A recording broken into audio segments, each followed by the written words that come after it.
Así que les quiero hablar por unos minutos, no se me vayan, quédense ahí, después los vamos a retomar, pero quiero hablarles acerca de lo que significa la gracia de dar, ¿verdad? Cuando empezábamos todo este proceso hace unos meses atrás, la iglesia siempre ha tenido la forma de poder socorrer y de ayudar, pero Dios puso en nuestro corazón, en todo el equipo pastoral, acerca de esto de comenzar precisamente el banco de alimentos. Y entendíamos que era un proceso importante donde no solamente íbamos a recibir, sino que teníamos la oportunidad de dar. Yo agradezco a Dios porque a lo largo de todos estos años siempre hemos visto la madurez de la gente y siempre hemos apuntado a eso y siempre hemos enseñado acerca de eso. Pero Jesús, hablando acerca de esto, habló de una ley y habló de una ley espiritual. Miren, hay leyes físicas de cumplimiento efectivo que inexorablemente se cumplen sí o sí. O sea, hay leyes que no dependen de nadie, que se van a cumplir porque son de cumplimiento estrictamente físico. La ley de la gravedad, la ley de la acción y reacción. Podríamos hablar de un montón de fenómenos físicos que ocurren, que se cumplen sí o sí porque son leyes. Son leyes universales. Ahora resulta que en el reino de Dios también existen esas leyes. Y son leyes espirituales que se cumplen. Jesús está hablando y está enseñando. En el Evangelio según San Lucas encuentro un detalle que Mateo lo pasa por arriba, pero que Lucas se detiene y le presta atención. Yo siempre digo que Lucas era el más detallista de todo, era el que siempre le presta más atención a ciertos detalles que otros quizás no lo focalizan. Jesús estaba hablando acerca del juzgar, del juicio a los demás, pero introduce una enseñanza que es impresionante porque es acerca del dar. Y entonces Jesús dice en San Lucas, en el capítulo 6, versículo 38, dad y se os dará. Fíjese, es como una ley, dice dad y se os dará. Medida buena, apretada, remecida y rebosando darán en vuestro regazo, porque con la misma medida con que medís, os volverán a medir. Jesús dice dar y se les va a dar. Como una ley espiritual que va a tener cumplimiento efectivo. La Nueva Traducción Viviente, cuando lee este versículo, dice, den y recibirán. Lo que den a otros, les será devuelto por completo, apretado, sacudido, para que haya lugar para más, desbordante y derramado sobre el regazo. Jesús hace mención a lo que en aquel tiempo se utilizaba, era acerca del salario que un jornalero recibía. Cuando terminaba el día de trabajo, el jornalero recibía su medida, su paga en medida de granos o en medida de sal o en lo que fuera. Entonces cuando Jesús dice, dad y se os dará, emplea una imagen impresionante de lo que un jornalero recibía por paga de su trabajo. Y dice, dad y se os dará medida buena, o sea, una gran medida. Tenía que agarrar su delantal, darlo vuelta para recibir una medida. Y entonces se buscaba un delantal bien grande para que la medida sea buena y grande. Pero no solamente sea una medida grande, sino que sea apretada. O sea, a medida que iba cayendo el grano, el jornalero iba apretando para que caiga más. Y no solamente apretada, rebosando, o sea, que pueda rebosar y que pueda ser abundante, remecida, la remecían, la sacudían para que entre más. Porque todo ser humano tiene esa necesidad. Todo ser humano tiene la necesidad también de tener una buena medida. Y Ana decía, si yo en mi alacena estoy justa, ¿cómo voy a hacer para compartir? O sea que el deseo de Dios es que tengamos lo suficiente también para compartir, pero no es la realidad de todos. A veces hay realidades que tienen que ver con el trato personal de Dios. A veces hay realidades que tienen que ver con la necesidad de aprender a recibir. Hay mucha gente que le cuesta recibir, a mí me cuesta recibir, a todos nos cuesta recibir. Porque tiene que ver con nuestro orgullo personal, tiene que ver con nuestra dignidad. Más allá que hoy existe una mentalidad donde se exagera el derecho de recibir más que el derecho de dar. Pero la Biblia nos enseña que es mejor dar que recibir. Pero hay veces esa instancia que nos toca recibir. Y no hay nada de malo. Y no hay nada de vergüenza en ello. Y en la bendita gracia de Dios tuvimos que aprenderlo. Y yo le contaba hace un tiempo atrás acerca de cuando estaba pasando un momento de extrema necesidad y Dios me habló de que Él me quería bendecir, pero para eso primero tenía que aprender a recibir. Es el ABC del Evangelio. El ABC del Evangelio es el dar. De hecho, de que lo que más le llamó la atención a Jesús fue una viuda que dice que observó, y la Biblia nos cuenta en el Evangelio de Marcos, que Jesús estaba viendo cómo los hombres echaban de la abundancia a las arcas de las ofrendas, pero vio una viuda pobre que echó 2 blancas. 2 blancas era un cuadrante, era la moneda menor de la denominación romana. Era insignificante lo que dio, pero en aquel tiempo las viudas no tenían el tejido social y lo que se llama hoy, por ejemplo, un seguro de retiro, una jubilación o algún derecho. No tenía nada. Una viuda dependía sí o sí de sus hijos o de sus nietos. Pero esta viuda echó todo y Jesús dice que paró y dijo, miren a esa mujer, porque esa mujer echó más que todos los que han echado en el arca, porque todos han echado de lo que les sobra, pero esta pobre ha echado todo lo que tenía, todo su sustento. Es interesante acerca del dar y hoy me voy a permitir tomarme unos minutos para que ustedes puedan tomar nota de por qué hacemos las cosas que hacemos y cuál es la instrucción bíblica acerca del dar. ¿Por qué les dije que es el ABC del Evangelio? Porque cuando el dar es real, cuando el dar es no fingido ni interesado, cuando el dar es el movimiento del corazón más profundo, y lo que lo motoriza, lo que lo lleva adelante es el amor. ¡Wow! Es una experiencia extraordinaria. Y así Jesús se la demostró a Nicodemo. Jesús le dijo a Nicodemo, mirá, de tal manera amó Dios al mundo, que dio lo mejor que tenía. Y esa es la experiencia que hemos vivido. Esa es la experiencia más extraordinaria que hemos tenido, el dar. Nos han sorprendido, nos han impactado ver de qué manera la iglesia se movilizó en este tiempo, en un tiempo de tanta necesidad. Sin embargo, hemos visto cumplido el principio de Dios, que Él suple nuestras necesidades.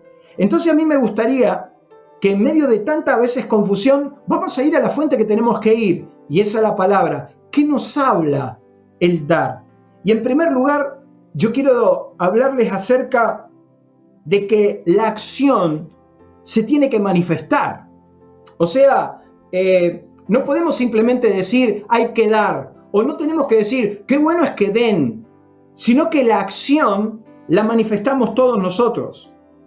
En 2 de Corintios, en el capítulo 8, y permítanme recorrer un poquito la Biblia, tome nota, anotes estos versículos, porque está bueno que usted los pueda leer y los pueda escudriñar en su casa. Hoy les tengo que enseñar y está bueno que tomen nota.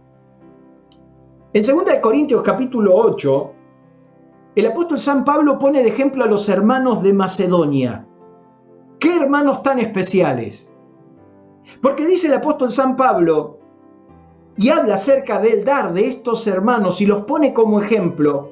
En primer lugar dice que estos hermanos, para ellos, en medio de su situación, el dar fue un privilegio. Dice la Biblia, asimismo, hermanos, hacemos saber acerca de la gracia. Fíjese que Pablo está hablando de la gracia, no está hablando como un cumplido, como una limosna, sino que dice la gracia de Dios que ha sido derramado en las iglesias de Macedonia. Que en grande prueba de tribulación, no la estaban pasando muy bien. Argentina no la está pasando muy bien, no estamos en medio de Disney. Pero dice que en grande prueba de tribulación, la abundancia de su gozo y aún en su profunda pobreza, la abundancia de sus riquezas abundaron en su generosidad. O sea, una persona cuando es generosa en la abundancia y es generosa en la escasez. Los hermanos de Macedonia estaban pasando una profunda tribulación, una gran pobreza. Sin embargo, dice Pablo, yo doy testimonio que con agrado han dado conforme a su fuerza y más allá de sus fuerzas, pidiéndonos con mucho ruego que le concediésemos el privilegio del dar. Para los hermanos de Macedonia no era un cumplido. Para los hermanos de Macedonia, a pesar de sus circunstancias, era un privilegio dar. Porque la Biblia también dice que cuando le damos al pobre, le prestamos a Dios. Para los hermanos de Macedonia era un privilegio. Y era un privilegio que Pablo lo subraya porque en cierta manera el dar puso a prueba su fe. ¿Por qué? Porque no es sencillo dar cuando estamos viendo que a nuestro alrededor todo se está terminando. No es tan sencillo abrir la mano cuando te das cuenta que quizás vos tenés, pero los demás no tienen, pero mañana podés estar como los demás. Pero Ana nos decía, lo que dice la palabra, Dios no es deudor de nadie. Y entonces la Biblia nos dice que su dar los puso a prueba su diligencia. Y durante este tiempo lo que yo he notado en Aliento es que fuimos probados y la diligencia de muchos hermanos que han venido con autos llenos de bolsas para compartir han hecho que, digamos, podemos suplir las necesidades de estos 3 meses que van a ser durísimos para el país. Pero no solamente dice eso Pablo, sino que en el capítulo 8 usted puede notar que Pablo habla de que cuando damos tenemos que dar de lo que tenemos, no de lo que no tenemos. Entonces ahí empezamos a tener algunos chisporroteos, porque nos enseñaron otras cosas. Nos enseñaron de que no importa lo tuyo, lo importante es lo del otro, y hemos desatendido también nuestras necesidades. Pablo dice, pero sin embargo ellos dieron porque tenían algo para dar. Dios te puede pedir el último recurso, Dios te puede pedir el último instante, pero Dios no te puede pedir lo que no tenés. Por eso yo siempre fui un enemigo acerca de la mala enseñanza de que muchas veces se han dado en muchas iglesias donde por una necesidad propiamente de la estructura religiosa se le dijo a la gente, si usted no tiene, pida un crédito, endeúdese y traiga y pacte. Eso no es bíblico, eso no es de Dios. Si Dios es dueño del oro, de la plata y de todo lo que hay, Dios no necesita los argumentos del sistema para poder proveer sus necesidades. O sea, que Dios te puede pedir la última medida de harina como se la pidió a la viuda. Dios te puede pedir el último recurso, pero Dios no te va a pedir lo que no tenés. Dios te va a pedir lo que está en tus manos, pero no lo que no tenés. Desmiento enfática y categóricamente la falsa enseñanza de endeudarse por Dios. Me decía un pastor discutiendo acerca de esto y me decía, pero yo tengo fe que Dios me va a suplir para pagar el crédito que voy a sacar para hacer la obra de Dios. Pero eso no es así, porque Dios dice que Él suple todas nuestras necesidades y el banco de los cielos no se ha fundido. Si yo estoy en lo correcto y estoy haciendo lo que Dios me manda hacer, yo no tengo que endeudarme por hacer la obra de Dios. Dios va a suplir generosa y abundantemente. Hemos hecho un edificio de más de 2.000 metros cuadrados, y Dios me dijo, no pedís, no te endeudás, no necesito que caigas en las herramientas del sistema para hacer mi obra. Si estás haciendo mi obra, yo proveo. Y lo hemos visto ahora. No por entrar solamente en el edificio, lo hemos visto ahora. Entregando más de 1.500 kilos de alimentos por mes. Supliendo en abundancia. Cuando estamos en el principio de Dios. Pero también ahí en el capítulo 8, Pablo dice que la abundancia de algunos pueda suplir la necesidad de otros. Y entonces empieza a meterse en el corazón de la iglesia acerca de esta dinámica donde de alguna manera la bendición de muchos pueda suplir la necesidad de otros. ¿Por qué? Porque Dios está planteando la idea de que en la iglesia haya igualdad.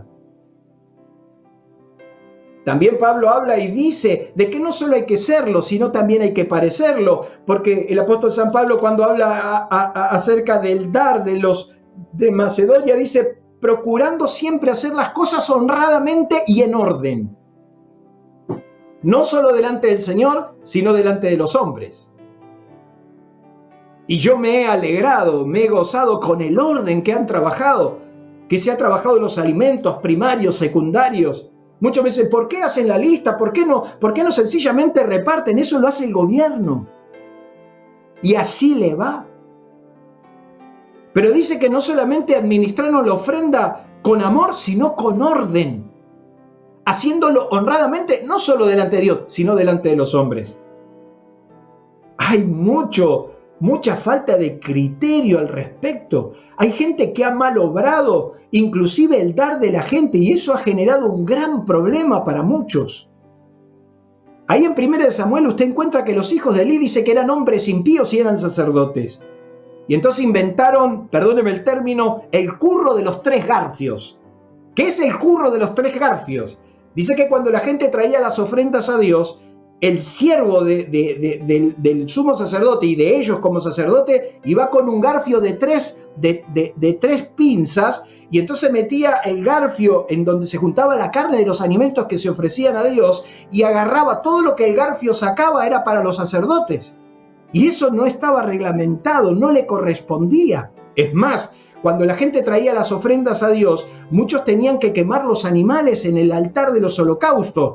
Y después los sacerdotes podían tomar la carne asada, porque primero la primicia se daba a Dios. Sin embargo, dice que el sacerdote iba y se agarraba la carne cruda y decía, yo agarro cruda, no me importa nada, primero para mí. Dice la Biblia que este pecado fue grave ante los ojos de Dios. Y como fue tan grave ante los ojos de Dios, Dios le dijo a Elí, por cuanto permitiste esto y por cuanto los hombres empezaron a despreciar las ofrendas, porque ustedes la malograron, porque ustedes la usaron para provecho propio y no siguieron la reglamentación, yo te voy a sacar del sacerdocio, no va a quedar un solo hijo tuyo, mire qué grave ante los ojos de Dios, no va a quedar un solo hijo tuyo en el sacerdocio, no va a quedar un varón que se siente en el trono, voy a buscar un hombre que siga los lineamientos. El interés descontrolado de muchos que administraron las ofrendas de las personas. Por eso yo bendigo a Dios. Y bendigo a Dios porque todos se han hecho correctamente, donde ninguno del equipo de pastores, nadie de nosotros tuvo nada que ver al respecto. Es más, para aquellos que no lo saben, nosotros no percibimos remuneración, lo hacemos por amor, utilizamos el método de Pablo y no tengo problema con los que sí lo hagan. Tengo problema con los que malversan, con los que abusan, con los que toman para sí lo que no corresponde cuando la gente ha dado para la necesidad de las personas. Entonces, en primer lugar, la acción tiene que ser manifiesta. No me alcanza solo con decir quiero dar, sino que también tengo que movilizarme, pero lo tengo que hacer bien. Hay mucha gente bien intencionada, pero las buenas intenciones no alcanzan. No solamente hay que hacerlo, sino hay que hacerlo bien.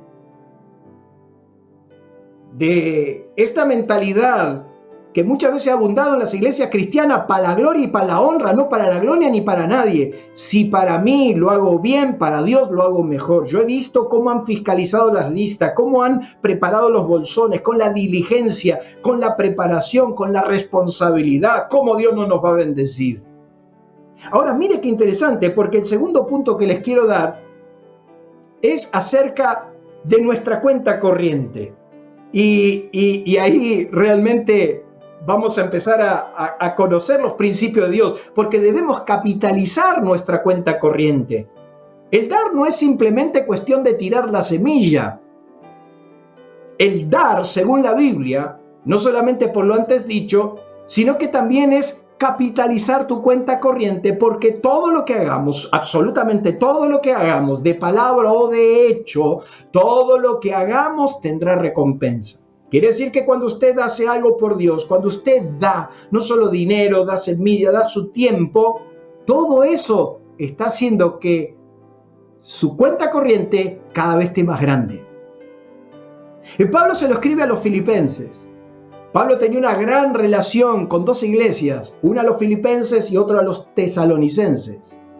Tenía un cariño muy especial por ella. Ahí en Filipenses está el versículo más escuchado por todos los cristianos.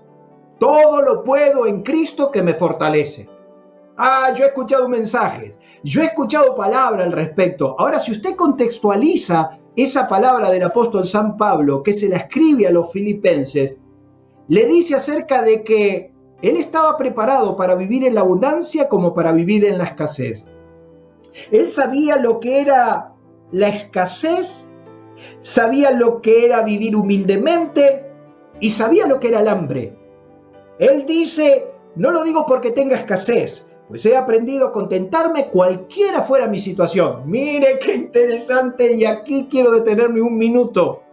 He aprendido a contentarme cualquiera fuera mi situación. ¿Cuántos cristianos rumiando escucho por el camino? ¿Cuántos cristianos rumiando, maldiciendo, quejándose del país, de la situación del coronavirus, de los chinos que la hicieron? Más allá de una alegría, de un chiste que uno puede hacer. ¿Cuántos cristianos quejándose de esto, de lo otro, murmurando como murmura? Pablo dice, yo aprendí a contentarme cualquiera fuera la situación. Yo tuve que aprender a contentarme. No puedo ir a Mar de Ajó. Bueno, me contento mirando las fotos. O sea, quiere decir que un verdadero hijo de Dios no solamente tiene que en los momentos de abundancia estar feliz, también en los momentos de escasez estar feliz. Porque hay que ver que Dios está tratando con nosotros. Entonces Pablo dice, yo sé vivir humildemente y sé tener abundancia. O sea, él tampoco conocía solo la escasez, él conocía la abundancia. Él conocía lo que era entrada, plato, postre, café, pero también conocía lo que era un platito de comida chiquitito. Él decía, yo sé vivir humildemente y tener abundancia en todo y por todo estoy enseñado, para estar saciado como para tener hambre. Así para estar en abundancia como para padecer necesidad. Y ahí aparece el versículo que todos aman. Porque todo lo puedo en Cristo que me fortalece. Otra traducción dice, todo lo puedo en Cristo que me da de sus fuerzas en relación estricta a su necesidad. Sin embargo, este versículo yo lo escuché hablando de conquistar la tierra, de los ministerios, de la conquista. Y vio cómo somos los cristianos, Superman. Sin embargo, Pablo lo estaba hablando acerca de su necesidad y Pablo le dice a los filipenses, yo cuando les hablo del dar, no estoy buscando una dádiva, no quiero que ustedes den una dádiva, yo no ando buscando una dádiva, sino que ando buscando fruto que abunde en vuestra cuenta. Cada vez que usted firma un cheque, cada vez que usted da dinero, cada vez que usted da alimentos, cada vez que usted da de su tiempo, cada vez que usted hace algo para el reino, usted está capitalizando la cuenta corriente de los cielos, las cuales dijo Jesús que allá no se pierde un centavo. Hay gente que ha perdido millones y millones de pesos en esta pandemia. Ha invertido mal su dinero y ha perdido y calladito la boca. Sin embargo, en el reino de los cielos ni un centavo se pierde. Lo peor que te puede pasar es dar como una limosna. Hay mucha gente que da para calmar su conciencia. Y es muy fácil dar de la abundancia. Pero ¿qué hay cuando te toca dar en momentos como este? ¿Estás alegre? El apóstol San Pablo decía, ustedes tienen que capitalizar la cuenta corriente. De hecho, que habla de los hermanos que andaban desordenados, viviendo de lo ajeno, que no habían trabajado con sus manos. Y Pablo le escribe a los tesalonicenses y le dice, yo por 3 años he trabajado de día y de noche para no serles carga. ¿Qué está diciendo Pablo? Yo he dado de mi tiempo, yo me he esforzado y he trabajado para no tomar nada de ustedes, para poder brindarles el evangelio. El apóstol San Pablo dice, y acerca de esto le dice, porque hay muchos que andan desordenados, no trabajan, y yo quiero decirles que el que no trabaja, que tampoco coma. Y entonces ahí nos encontramos con un pensamiento y chocamos. ¿Por qué si hemos nacido en la iglesia donde dice hay que darle a todo el mundo y hay que darle a todo el mundo? Así está el gobierno también. Entonces Pablo empieza a tejer un principio donde dice que no es tan así, sino que empieza a hablar del orden, del desorden. Empieza a hablar de que sus manos le alcanzaron para trabajar. Qué bueno es poder compartir con los hermanos en medio de momentos como estos. Qué bueno es que a un hermano que está pasando necesidad, no por impericia propia, sino por la circunstancia, la iglesia está ahí para bendecirlo, para apoyarlo. Entonces te quiero hablar del tercer punto, que es nuestra gran responsabilidad. Es la ayuda a los hermanos y por eso el tercer punto que te quiero decir es el orden de prioridades. La iglesia tiene que tener un orden de prioridades. Y el escritor a los hebreos arranca diciendo, permanezca entre ustedes el amor fraternal. Permanezca en ustedes el amor fraternal. Y entonces le habla el corazón a la iglesia y le dice, no se olviden de la ayuda mutua y del amor fraternal. No se olviden porque esto agrada a Dios. Entonces empieza Pablo a transmitir un principio que muchas veces la iglesia ha desconocido, que tiene que tener prioridades y dentro del dar tiene que haber un orden de prioridades. Y entonces surge de inmediato, la prioridad es mi hermano. La prioridad es mi hermano. En el reino de Dios hay prioridades. Yo no puedo dar de comer a mi vecino y hacer pasar hambre a mis hijos, porque mi prioridad son ellos. Tiene que haber un orden de prioridades. Yo he conocido gente que supuestamente sirviendo a Dios desatendió su familia por ir a atender a otras familias. Eso no es correcto, porque hay prioridades. Y esas prioridades Dios las puso, no las inventé yo. Y durante muchos años atendíamos comedores y dábamos de comer a los niños del barrio. Tan pronto dejamos de darle la leche y tan pronto dejamos de darle comer, desaparecieron. Sin embargo, en nuestra iglesia había hermanos necesitados que habíamos desatendido. Atendíamos a los de afuera y descuidábamos a los de adentro. Sin embargo, Dios nos dice así. Sin embargo, dice, hermanos, permanezca el amor fraternal y ocúpense de la ayuda mutua. La ayuda al hermano. Isaías en el capítulo 58 dice que el verdadero ayuno es que partas tu pan con el hambriento, que al pobre errante albergues en tu casa y que no te olvides de tu hermano ni te escondas de tu hermano. Cuando habla de esas necesidades, está hablando de las necesidades de tu hermano. Jesús dijo que a los pobres siempre los tendríamos. Alguien, pienso yo, bien intencionado, me dijo, pero si hay tanto, ¿por qué no salimos por el barrio a repartir? Pare un momento, eso lo hace el gobierno y le va muy mal. Y si yo en la puerta de aliento abro la puerta y pongo una mesa a dar comida, tengo 10.000 personas o más. Y cuando llegue a la mitad y no le pueda dar al resto, me prenden fuego el edificio. ¿De qué me sirve si eso lo hace también el Estado y no ha solucionado los problemas de nadie? Jesús le dijo a la gente, ustedes no vienen para escucharme a mí, ustedes vienen porque les di de comer, como queriendo decir, a los pobres siempre lo vamos a tener. No estoy hablando de no cubrir la necesidad, pero ¿de qué me sirve cumplir la necesidad ajena si descuido a los hermanos de mi iglesia, a mis hermanos? Para eso compartimos una fe, para eso estamos juntos. Entonces Isaías, si usted lee el capítulo 58, dice que cuando cubrimos la necesidad, la desnudez es de nuestros hermanos. Santiago en el capítulo 2 dice, si un hermano, no dice si un ajeno, si un hermano viene desnudo y no lo cubro, ¿de qué me sirve mi fe? Es Dios diciéndole a Caín, ¿dónde está tu hermano? Y él dijo, ¿soy yo acaso de guarda de mi hermano? La voz de la sangre de tu hermano clama a mí desde la tierra. O sea que hay una responsabilidad que tenemos como hermanos en los de la familia de la fe. Por eso, Anita, cuando la senté por primera vez en mi escritorio, le dije, Ana, vamos a arrancar con prioridades, porque en hacer la palabra va a estar el respaldo de Dios. Gálatas capítulo 6, versos 9 y 10, anótelo.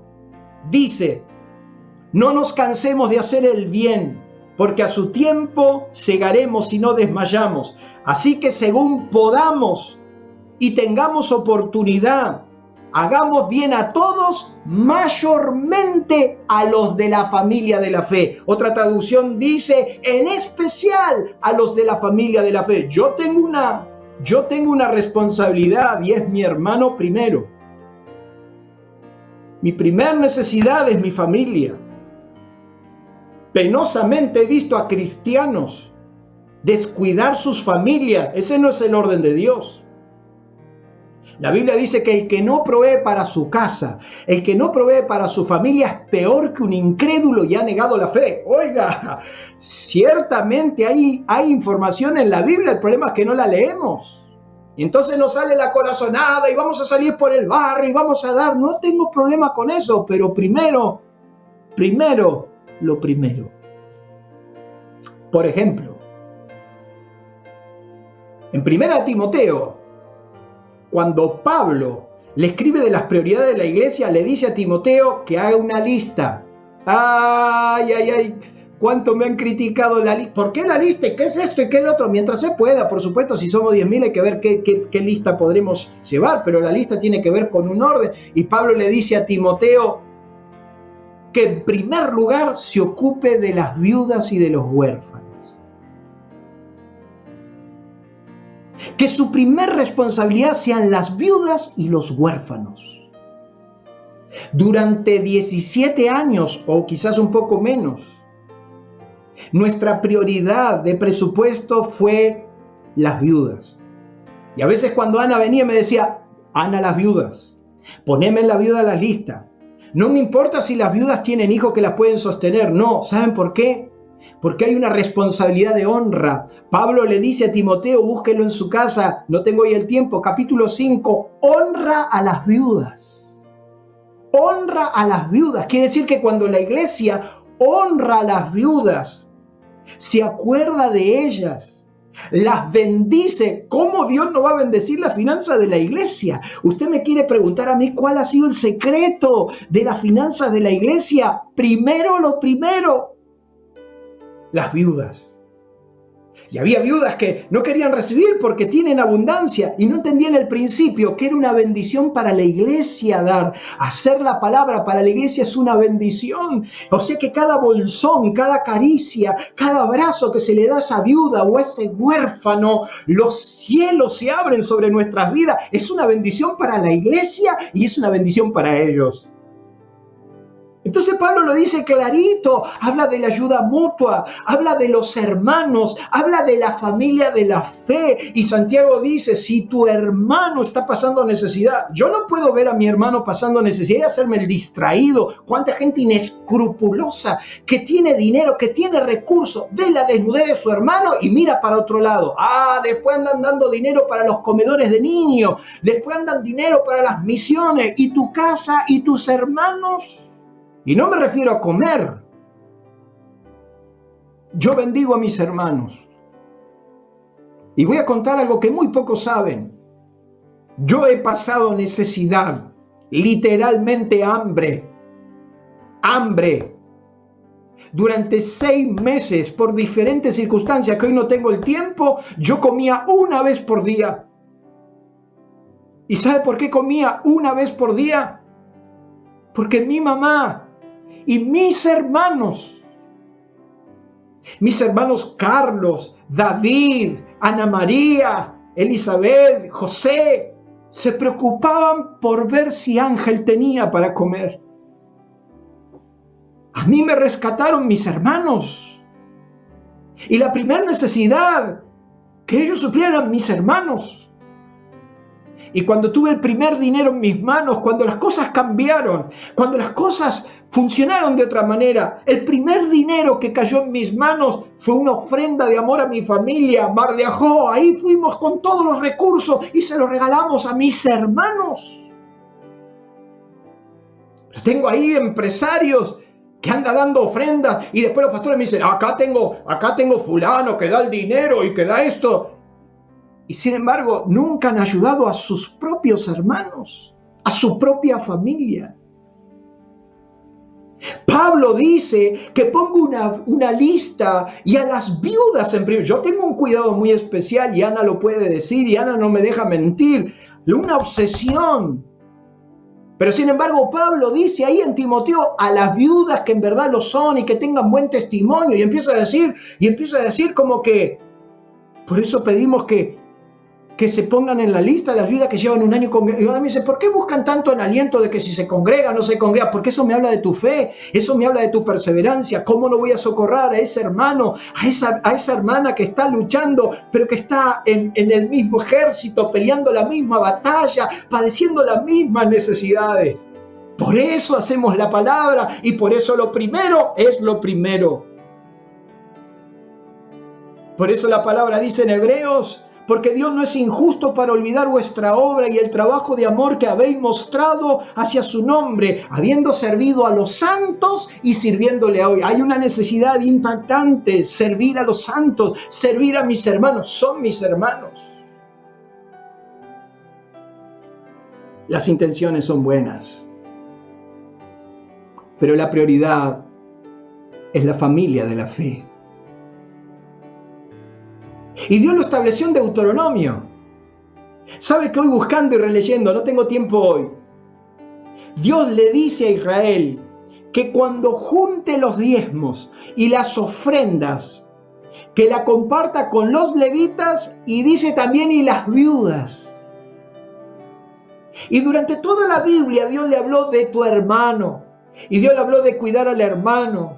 y de tener prioridades con la familia, con tu primer casa, tu primer púlpito. Si hemos descuidado en nombre de Dios eso, muchachos, ¿dónde están los principios que hemos enseñado? ¿Qué estoy diciendo? No hacer lo otro. No estoy diciendo eso. Estoy diciendo que para hacer lo otro, primero hay que hacerlo primero. No descuides a tu hermano en la fe. Yo no puedo dormir. Pablo dice: ¿quién enferma y yo no enfermo? ¿Quién se duele y no me duele? Nos duele ver hermanos nuestros que sirven a Dios, que están comprometidos con la obra de Dios y de repente, por alguna circunstancia que nadie puede explicar, ni tampoco estamos diciendo que es culpa de ellos, de repente no tienen lo necesario. ¿No me voy a ocupar de ellos? Claro que la iglesia se va a ocupar de ellos porque son nuestros hermanos. Ahí tengo líderes, tengo servidores que sirven a Dios, sus familias comprometidas con Dios. Yo no los puedo abandonar en este tiempo. Primero ellos. Y un buen administrador se ve en la abundancia. José, cuando vio la abundancia, dijo: preparémonos porque los ciclos son abundancia, escasez, abundancia, escasez. Y entonces en la abundancia copiemos, y cuando venga la necesidad, drenemos. Y ha venido una gran abundancia sobre aliento, y dije: dividan en 3, son 3 meses muy duros. Tenemos lo suficiente para 3 meses para suplir las necesidades de la iglesia. Honra a las viudas. Honra a los ancianos. Por eso nos preocupamos. Y voy a terminar esta noche, y discúlpenme que me he excedido de tiempo, porque la enseñanza, por qué hacemos lo que hacemos en Aliento y por qué lo hacemos de determinada manera. Mayormente, prioritariamente, a los de la familia de la fe. Hay 2 conceptos que quiero terminar. Jesús le dio una gran lección a sus discípulos. Por cuando compartieron los panes y los peces con sus hermanos, con los que habían escuchado la palabra, porque muchos dicen: bueno, pero también la palabra dice: no mires a quién. Sí, perfecto. Pero son más los conceptos que hablan de tu hermano, del que está al lado, en la batalla. Muchas veces he escuchado esta definición: no, es que los judíos prosperan porque entre ellos se ayudan mucho. ¿Y entre nosotros? ¿No somos hermanos en la fe? ¿No son los mismos principios? ¿No es que compartas con tu hermano que está pasando necesidad? ¿Para qué? Dice Pablo: para que la abundancia de unos supla la necesidad de otros. Para que en todo haya igualdad. No estoy planteando un comunismo. No estoy planteando desatender lo mío para lo otro, sino en el orden correcto. Canalizar la bendición de Dios. Pablo le muestra a los discípulos que cuando ellos se ocuparon de la necesidad del otro, Dios suplió la de ellas, porque dice que cuando recogieron la cesta encontraron 12 cestas llenas, una cesta por cada discípulo. Cuando vos te ocupás del banco de alimento, abrimos el banco de alimento y hubo gente que ha dado sus ofrendas y ha traído alimentos, y quiero decirte que todavía tenés la oportunidad, tenés el privilegio de dar. Si tenés tú la cena llena y si tenés mucha abundancia, compartila con tu hermano. Y yo los veía venir, veía recibir a muchos hermanos. Me decían: pastor, hace 3 meses no trabajo, pero acá está la iglesia. Y muchos me decían: ¿por qué tanto? ¿Por qué? Porque es la oportunidad que la iglesia tiene de bendecirte. Nosotros no le sacamos el dinero a la gente. Yo no soy ni el equipo pastoral, somos como muchos que le han quitado el dinero a la gente para su propia riqueza. No, Señor. Y como le diría Pablo a los Corintios: prefiero morir a alguien que me quite esta mi gloria. ¿Qué estoy diciendo? ¿Que el otro está mal? Allá Dios y allá ellos. Porque también los que ministran en el altar pueden vivir del altar. El problema no es ese. El problema son con los vivos. El problema son con los que viven de los otros. Cuando viven vidas de opulencia y vidas de abundancia y sus miembros están todos pobres. Estas cosas hay que hablarlas. Alguna vez las teníamos que hablar. Ahora Jesús le demostró a sus discípulos que Él nunca se iba a olvidar de sus necesidades. Y por último, dice que Jesús, la noche que los sirvió a los discípulos y le lavó los pies, es porque los amó hasta el fin. No se puede servir lo que no se ama. Y si vos amás a tu hermano, primero te vas a ocupar de tus hermanos. Y entonces Dios va a abrir la puerta de los cielos y va a enviar bendición que sobre y abunde.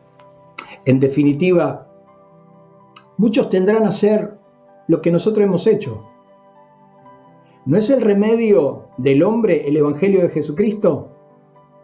Pues bien, que los que no conozcan, conozcan. Que los que no se arrepintieron, que se arrepientan. Que los que no buscaron a Dios, que busquen a Dios. Y el favor y la misericordia de Dios estarán con ellos. Yo quiero orar por tu vida. Yo quiero orar por todos los que están del otro lado. Todos los que de alguna manera han compartido y tienen para compartir. Y hoy te das cuenta que no es solamente razón de salir y tirar semilla por todo lado. Hay que buscar la buena tierra. Y la buena tierra es tu hermano. Empezá con tu familia. Empezá con los de la familia tuya, tu familia. Fíjate si tu hermano está bien. Fíjate si lo podés socorrer, si le podés ayudar, si puedes hacer algo. Después está la iglesia. Y después, por supuesto, están los demás. Pero busca la forma de canalizar y de dar y de convertirte en un dador, porque Dios va a engrosar tu cuenta corriente, porque Dios no es deudor de nadie y hasta un vaso de agua Dios lo va a recompensar. Así que quiero orar por tu vida, quiero orar para que esa semilla que tenés en tus manos, que estás por dar, quiero orar por vos que trajiste a tu banco de alimentos o que trajiste algo para compartir con tus hermanos, para que Dios tome esa ofrenda como olor grato. Decía Pablo, yo no busco dádiva, pero busco fruto que abunde en tu cuenta. No estamos buscando dádivas para que traigas tu ofrenda para pedirte dinero, no me interesa, no nos interesa. Pero sí que haya fruto en tu cuenta corriente.